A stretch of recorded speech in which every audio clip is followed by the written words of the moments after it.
لسم سپارہ لسم رکو سورہ توبہ سلورم رکو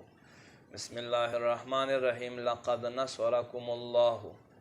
بے شک اللہ ضرور دستا سو مدد کڑے فی مواطن کثیرہ پڑھیرو زینو کے ویوم حنین او پورز دا حنین اذ اعجبتکم کثرتکم سوخ چتاسو فخر کول شروع کړ په خپل کثرت باندې فلن تغنی عنکم شیئا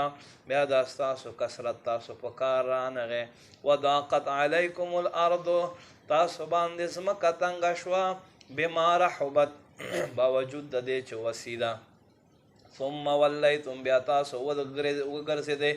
مدبرین په شا ګرځولو سره ثم انزل الله سکینته بیا الله تسکین راښکته کړو علی رسولي په خپل رسول باندې وعلى المؤمنین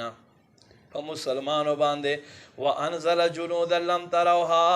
او داسې لښکرې راښکته کړو چې تاسو نه لیدل وعذب الذین عذاب ورکړو خلکو ته کفرو چې کافرانو وذلک جزاء الکافرین دا بدله د منکرانو ده ثم یتوب الله من بعد ذلك بیا الله توبې توفیق ورکړ دین وروسته علی من یشاء چاته چې خوښه والله غفور الرحیم الله بخونکی مهربان دی یا ایها الذین آمنوا اے ایمان والو انما المشرکون نجس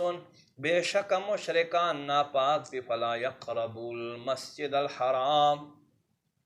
پس نبرازی مسجد حرام تنزدے بعد عامهم هذا دے کال نرسلو وَإِنْ خِفْتُمْ عَيْلَةً او کتاسو تا محتاج یری فسوف یغنیکم اللہ پس زرد چا اللہ بتاسو دولت مند کی من فضلی پخپل فضل سر انشاء چد خوخشی ان اللہ علیم حکیم بے شک اللہ علم حکمت والدے وقاتل الذین جنگ کوئے و خلق سر لا یؤمنون چی ایمان روڑی باللہ پا اللہ بانے ولا بالیوم الاخرن پورت دا آخرت بانے ولا يحرمون ما حرم الله ورسوله او دی حرام نسم جاو کبیا غسچ اللہ واللہ رسول حرام کری ولا يدینون دین الحق او دی تابع کی گین دریختونی دن من الذین او خلقنا اوتوا الكتاب چاہتا چه کتاب ورکڑا شوئے حتی یعطوا الجزیتا سردی چه دوی ورکڑی جزیہ ان یدن پخپل لا سر وهم صاغرون پدا سے حال کے چه دوی ذلیل و خوار